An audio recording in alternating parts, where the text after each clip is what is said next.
Hello, in this video I'm gonna show you how to change graphics quality in Flame of Valhalla Global.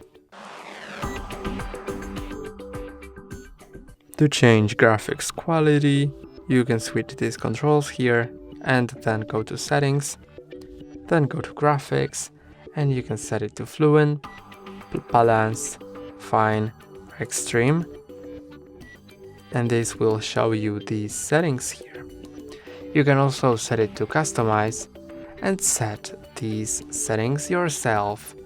You can choose shadow precision. I'm gonna set it to highest, rendering precision.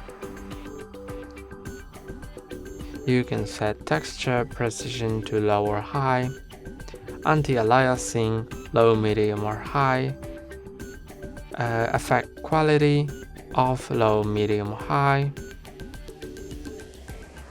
water quality. On-screen players, you can set the number of on-screen players. You can enable or disable HDR, full screen bloom, screen filters, effect disturbance, or ambient occlusion. You can also restore default graphics settings. That's all for today. Don't forget to like and subscribe. See you next time.